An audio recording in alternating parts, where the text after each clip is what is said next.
For the safety of your smile, use Pepsodent twice a day. See your dentist twice a year.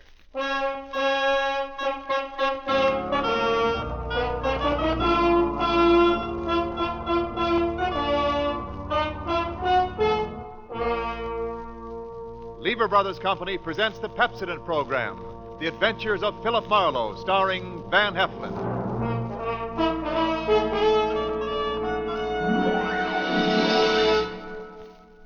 Philip Marlowe, the screen's most famous private detective, created by Raymond Chandler and brought to you on the air by Pepsodent, and starring MGM's brilliant and dynamic young actor, Van Heflin.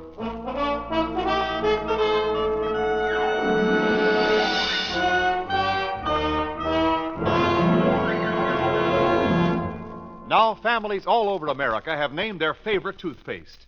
New Pepsodent with Irium. New, fresh-tasting Pepsodent with a new, cool, minty flavor. Yes, in a recent test, new Pepsodent was preferred 3-to-1 over any other toothpaste. It's true. With families all over America, new Pepsodent is the favorite 3-to-1. Families from coast to coast recently compared new Pepsodent with the toothpaste they were using at home. They preferred new Pepsodent by an overwhelming average of 3-to-1 over any other brand they tried. These families, 3-to-1, said new Pepsodent tastes better, makes breath cleaner, makes teeth brighter. Yes, in a recent survey, families 3-to-1 said new Pepsodent tastes better, makes breath cleaner, makes teeth brighter. Get new Pepsodent toothpaste for your family right away. Now we invite you to hear Van Heflin as the Hollywood private eye, Philip Marlowe. Quiet. Quiet. You there, Marlowe. Quiet. Oh, quiet, you're on a bell.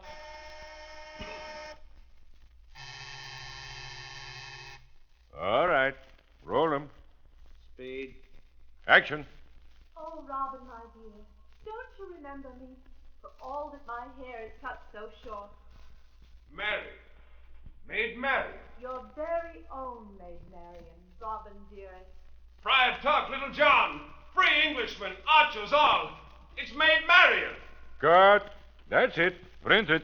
All right, that's a wrap up here. Move over to stage 3.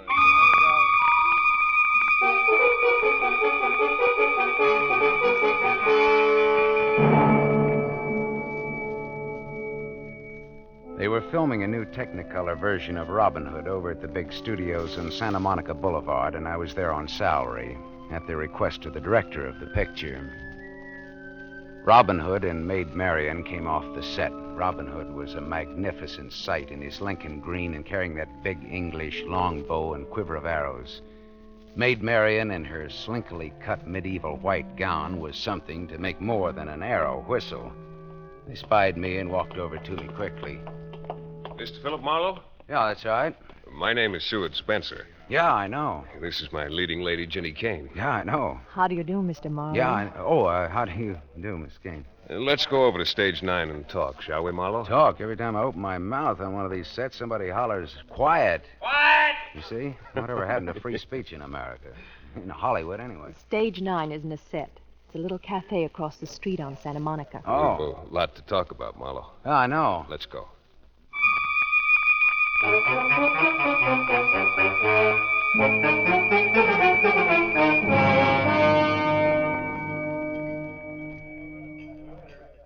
You see, Marlowe, Demetrio Sador, my director, hired you for what is to me a very embarrassing reason. It seems I'm supposed to protect you. And I feel very well able to take care of myself. Well, it's not safe for that half-mad brother of yours at large. Did Mr. Sador tell you the whole story, Marlowe? I said for me to get it from you.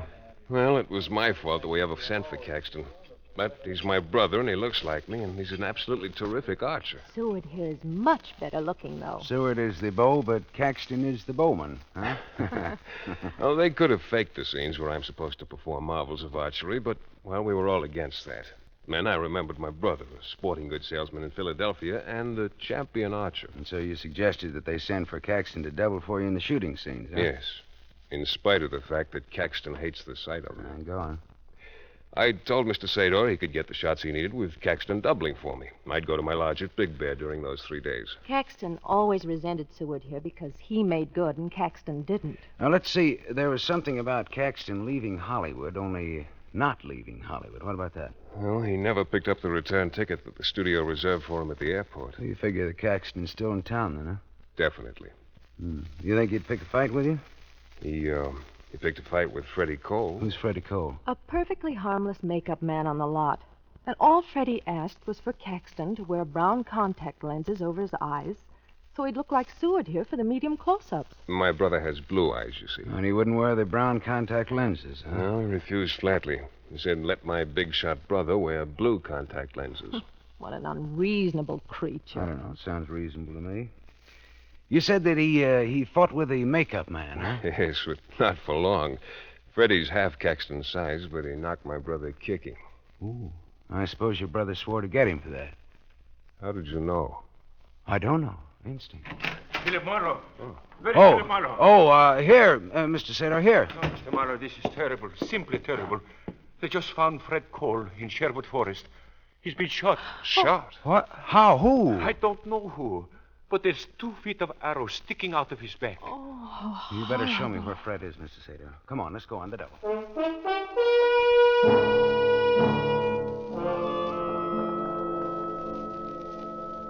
Sherwood Forest is a wood where Doug Fairbanks Sr. made the silent version of Robin Hood, and they've called it that ever since.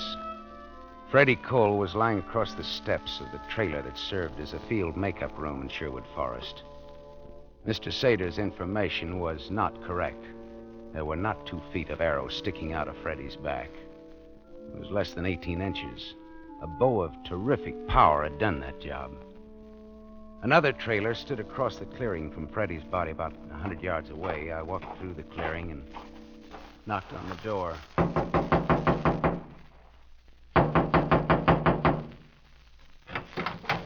Yes, sir? The name's Philip Marlowe. I'm a private detective. Oh, it's about poor Freddie. That's right. Come in, come in. Thank you. Well, I see. This trailer's my workshop, Mr. Marlowe. You have a regular arsenal of bows and arrows in here, haven't you? Yes, sir. I make and repair bows and arrows for the men in the picture. See, it's about 100 yards from here to where Freddie was shot, isn't it? Just about. Did you ever service the bow of Caxton Spencer, the Star's brother? I did. Powerful weapon? Very. Good shot? Very. Bad man? Yes, very. Mm-hmm. Okay, well, thanks, Dad. I'll see you. What was that you said? I said I'll see you. You called me something. Oh, Dad. Yes. So long, Mr. Marlowe. So long, Dad. So long, son. So long.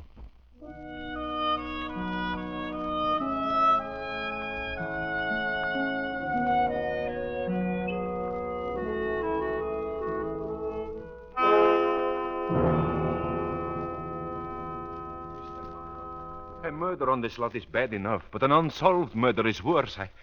I'm very worried. About your star, Seward Spencer, Among other things, Mr. Marlowe. Well, why doesn't he leave town while this homicidal brother of his is still around? Oh, he wouldn't go even if I asked him. Besides, every day lost now means money. And the bank wouldn't tolerate any more delays making this picture. Any more delays? Have there been delays? I started making Robin Hood 4 years ago. I got the sets built and then had to stop because I couldn't find the ideal man to play Robin Hood. What was the ideal type for the part, Mr. Sador? Well, he had to be romantic, good-looking, powerful. And it would have been helpful if he could shoot a longbow, huh? Yes. Well, Seward Spencer couldn't shoot a longbow 4 years ago any better than he can today. Now, why didn't you hire him 4 years ago? He wasn't a big enough star then. Oh, he's big enough now, though. Tremendous. He's another Gable. So he doesn't have to know how to shoot a longbow now. No, especially since his brother, who resembles him closely, could shoot a longbow. Tell me, where did Spencer stay while his brother was whooping it up here at the studio? Spencer had a lodge up at the Big Bear. Why? Any ideas? Maybe. Look, Spencer is known all over the world, right? That is correct. Now, his double would have a hard time hiding out unless he hid in places where people expected Seward to be, right? I hadn't thought about it. Where exactly is Spencer's lodge at Big Bear? You You think his brother may be up there posing as Spencer? I don't know. It's an idea. What did you say that lodge was now?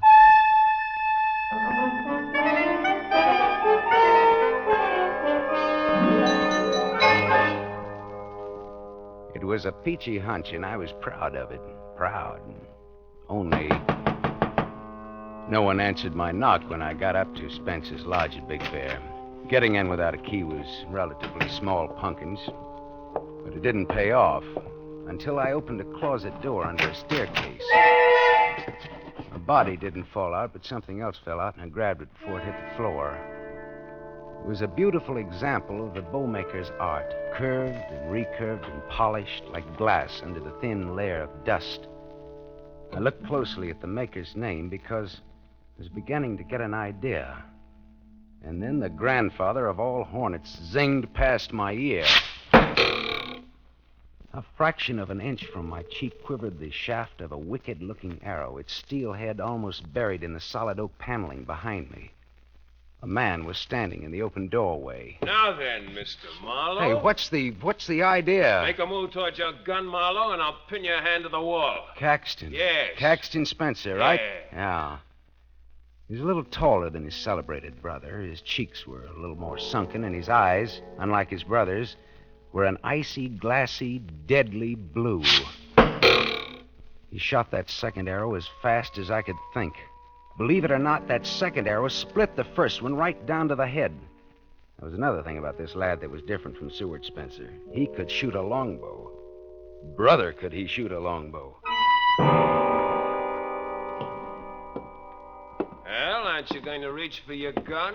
Well, Robin Hoodlum of Sherwood Forest, huh? You know what might be fun? A contest. The old versus the new. Medieval archer versus 20th century gunman. You know, you're just as crazy as your brother thinks you are. I see Seward's been talking too much again. Look, Caxton, tell me just one thing. You've got your archers mixed up. I'm Robin Hood, remember? Not William Tell. What was this dusty bow doing in the closet? That's mine. Well, how did it get in this closet? I was out here 4 years ago. Oh, you and your brother were a little friendlier then, huh? My brother wasn't such a big shot then. Beginning to get it. Your brother sent for you 4 years ago to teach him how to shoot. You were looking for someone to play Robin Hood. Your brother wasn't a big enough name then, but he figured if he learned to shoot a longbow well enough, it might make up for other shortcomings. Not bad, genius. The Robin Hood picture was shelved before Seward could learn to shoot, so now he had to send for you again. But you had to quarrel with Freddie Cole and plant an arrow between his shoulder blades. Maybe somebody was celebrating Arbor Day and planting things. It's very amusing, Caxton. But let me say this. Don't say anything. Just get off this case, understand? Else what? Else this. Only next time, 4 inches more to the left. Catch? I catch. All right, don't forget it. Just don't you forget it. So long. So long. Keep your bows clean.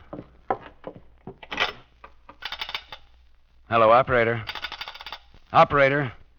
This is a police call. Connect me with the Santa Monica Boulevard studios of Rheingold Pictures. I want to talk to a Mr. Seward Spencer. It's a matter of life and death. And that's no mere figure of speech.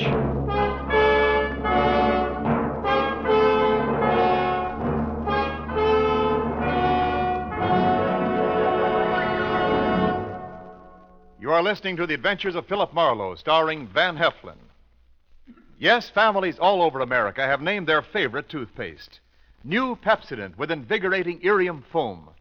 New fresh-tasting Pepsodent with a new, cool, minty flavor. In a recent test, New Pepsodent was preferred 3-to-1 over any other toothpaste. It's true. Families all over America say New Pepsodent is their favorite. It's a fact. Families 3-to-1 say New Pepsodent tastes better, makes breath cleaner, and makes teeth brighter. Remember, this is not just our opinion. It's the honest conviction of the Paynes and other families who are asked to compare New Pepsodent with the toothpaste they were using at home. Get New Pepsodent, the only toothpaste containing Irium. Get it for your family without delay.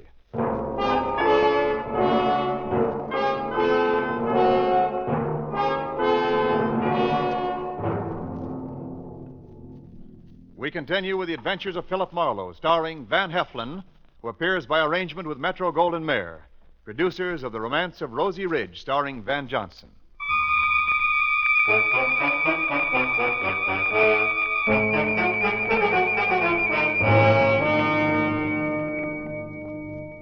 I couldn't reach Seward Spencer at the studio to tell him that his brother was around and on the warpath. I hung up for a second. And I tried something else just for fun, just another hunch. Hello, operator. Give me Western Union, please.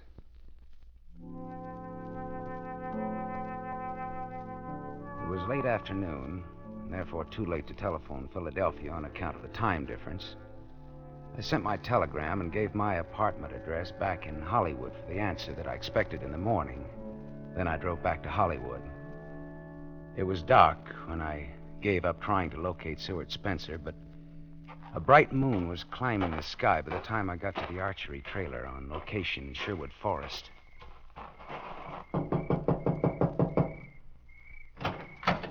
Yeah?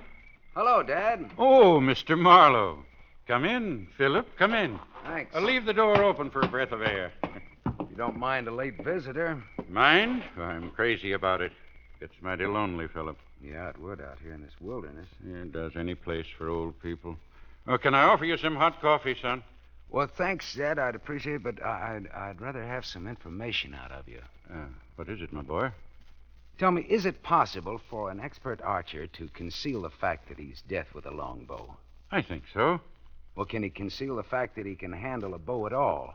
Oh, no. No matter how clumsy he was, he'd be too clumsy. Oh, I get it. Like a guilty man trying to look innocent. He overdoes it. Huh? Exactly. Yeah. Look, Dad, I'm going to pick up a bow, and I'm going to string it, put an arrow in it, and draw it. Now, I want you to stop me at any point where you can tell that I can't shoot a bow. All right. All right, I pick up this bow here. Well, you can stop now. Well, I didn't do anything You yet. picked up the bow and you're holding it upside down. You mean there's an upside and a downside to these things? Does it matter? It matters very much. You might at least have played along with me a minute. After all, even a detective has his pride, you know. You asked me to stop you, and I did. Oh, sure. I was just kidding you, Dad. Dad, is anything wrong? No, nothing wrong. Excuse me. It's just that everybody else calls me Pop. Oh, well, look now, if you'd rather I call you No, that, I hate it. It's what smart, strong young people call old fellas like me. Pop. Treating us like children. Old folks ain't idiots. Who says they are, Dad? No, Dad, that's different. It's got respect and love in it.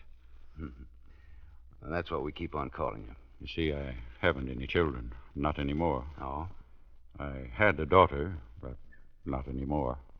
I'm sorry. Oh, no, it's not what you think. She's alive. She just didn't want anybody to know she had me for a father. What? Just like she didn't want anybody to know she was married to a plain makeup man at the studio. It might hurt her career, her doggone old career. Dad, is your daughter in pictures? She's in this picture. She's playing Maid Marian. Jenny Kane is your daughter? Yes, and I'm telling you because you treat an old man respectful. Well, how could Jenny be your daughter and be so different? Well, people are like bows, son. The same flesh and bone and blood, but entirely different. Now, look at this graceful little bow here. English yew wood. Pulls only 40 measly pounds, but it'll shoot as straight and as far as that 85-pound bow made out of the same material. Why? Workmanship and design. In people, it's called character. And your girl Jenny got too big for Freddie, your makeup man husband, huh? Too big for him and too good for me. Dad, is Jenny in love with Seward Spencer? Son, the girl's vain and proud and foolish, but she didn't kill Freddie. She couldn't pull that size bow. But you just said that a 40-pound bow of good design will do the work of much heavier bows. She didn't do it, boy. All right. Look, you've seen Seward shoot after a fashion. Does he handle a bow like a man who could do better but is concealing his real skill? Dad? Yeah, I know what you're thinking. You're thinking if Seward Spencer loved my girl, but she already had a husband that had to be got rid of. I'm asking you if Seward is faking his clumsiness with a longbow. No, son. The lad just can't handle a bow. He's the world's greenest archer. Well, then that puts the rap right back on his brother Caxton, I guess. He had a motive. He threatened Fred Cole. Marlowe! I thought I told you something a few hours ago. I spun around. Caxton Spencer stood outside of the trailer in the yellow light flowing out of the doorway. He stood there casually, and casually balancing that powerful longbow in his left hand. I wondered how he'd found me here, of all places, hours after he'd left me at his brother's mountain lodge. He took a step near the trailer door. I told you to get off the case, didn't I? Why, it just slipped my mind. Now, what do you want? I went back to the lodge after you left. Yeah? You sent a telegram to Philadelphia. Maybe. Not maybe, you did. I got the reply. That reply wasn't going to come in until morning into my apartment. Slight error, genius. You wired the public directory of Philadelphia asking about Caxton Spencer. It so happens they have a department that's open all night, and they wired back to the lodge. Funny thing, Marlowe. They say that no one named Caxton Spencer lives in Philadelphia. How did you find me here? I called the big director, Mr. Sador. He said you might be out here. That's funny. I knew that Sador never would have told that voice my whereabouts. He'd have called the police. I looked with new interest at Caxton standing just outside of the trailer doorway. My examination got down to his shoes. The shoes were almost new, and his ankles were a full inch and a half above the tops of his Oxfords. Caxton Spencer was wearing elevator shoes to make him look taller. Well, figured me out yet, Marlowe? I put it all together. I put it together fast. Caxton moved. He whipped an arrow into his bow, and my left leg shot out and kicked the door of the trailer shut. I jumped to the window and opened fire. Did you get him, son? No, I missed him. Missed him a mile. He's beat it now. Can't you see him anywhere? No. Yeah. I don't know. The moonlight out there in those bushes. Turn out the lights. Got us on the hook, ain't he? Turn out the lights and get down on the floor. Got him. Got him. Get down. Get down. All right. All right. We're safe in here. He can't shoot through these walls. He's good, but he's not that good. Don't know, son. What do you mean you don't know? Might. He could get to us even in here. With a bow and arrow? He's smart and he's mean and he knows his way around this here forest. Can't shoot through this trailer. He can shoot through the windows. Well, we don't have to stand at the windows. He don't have to hit us. I don't get it. We got some scenes a while back while Caxton was with us. Robin Hood's men shooting flaming arrows into some old castle. Flaming arrows? Arrows soaked in pitch and set on fire. Old medieval custom. Oh, fine. There's plenty of that pitch still around here. Where? Out yonder, barrels of it. What did I tell you? There it is.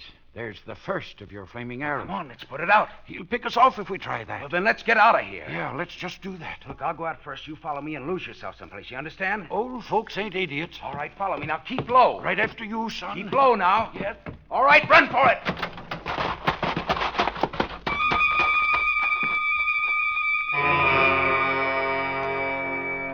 We dashed into the moonlight. A hornet clipped my cheek and wanged into the wall of the trailer. Run, Dad! Lose yourself! See you later, son. See you later. I dropped to the ground and didn't move, but my eye measured the angle of that last arrow in the side of the trailer and the direction it had come from. I raised myself on my elbow and fired back. Wise guy, huh? Oh, that dirty... Reload, Marlowe. Come on, reload. Just furnishing you an extra thrill, Marlowe. You...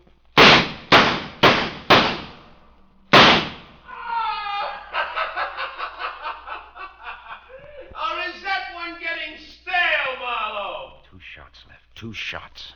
I've got 2 more arrows, Marlowe. That means 1 more is for fun, and the last one's for real, huh? 1 shot left. 1 shot. 1. Now, Marlowe, any last words? Any brave, quotable quotes? Any remarks for posterity? You cheap 10, 20, 30 ham!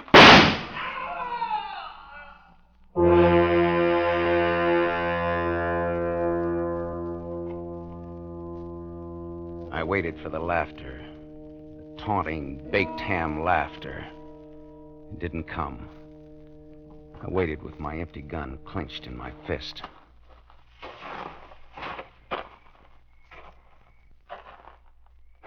He was coming toward me. He knew I'd fired 14 shots and that I was finished.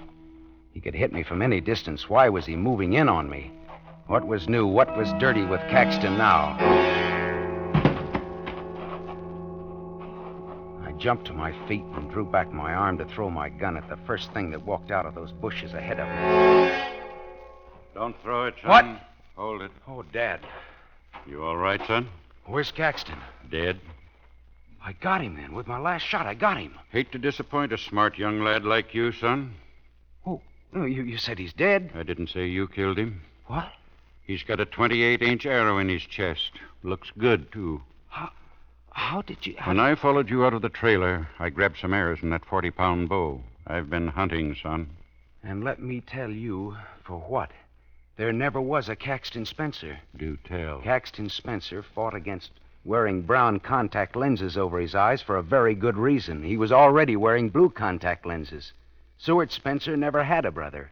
He'd learned to shoot a longbow 4 years ago, but he kept it a secret when they finally decided to film Robin Hood.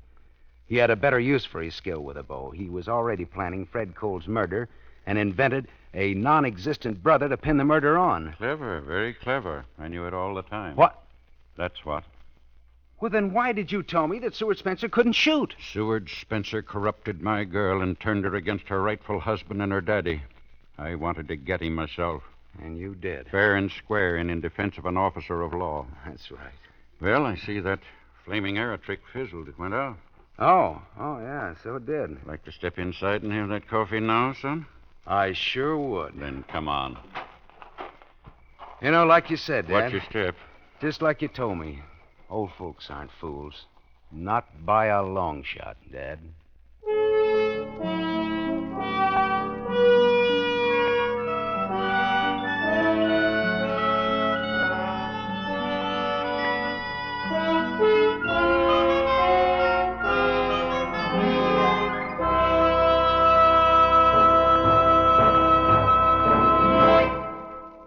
You have just heard Van Heflin, starring in the mystery series Raymond Chandler's The Adventures of Philip Marlowe, brought to you by the Lever Brothers Company, makers of Pepsodent.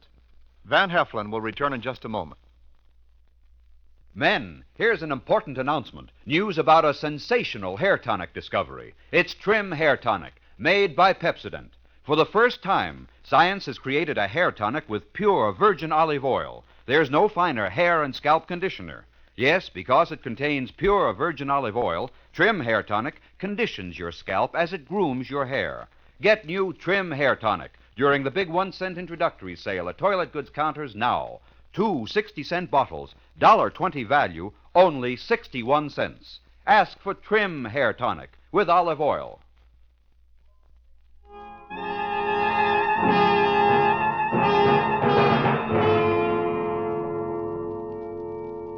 Now, concerning next week, here again is Van Heflin. Philip Marlowe paused in the stealthy darkness of the deserted brewery. There was invisible death lying in wait for him down in the bottom of the unused fermentation vat. But a very visible, dancing death was approaching behind him, dancing and weaving. And at the 2 risks, Philip Marlowe, unarmed and stunned, preferred the invisible one at the bottom of the great wooden vat.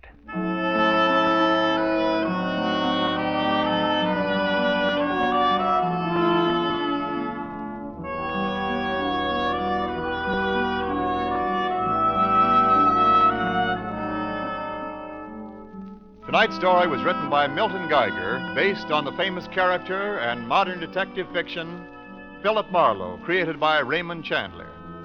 The original music was composed and conducted by Lynn Murray. This is Wendell Niles inviting you to listen again next week at the same time to another exciting mystery on the adventures of Philip Marlowe, starring Van Heflin with the distinguished cast.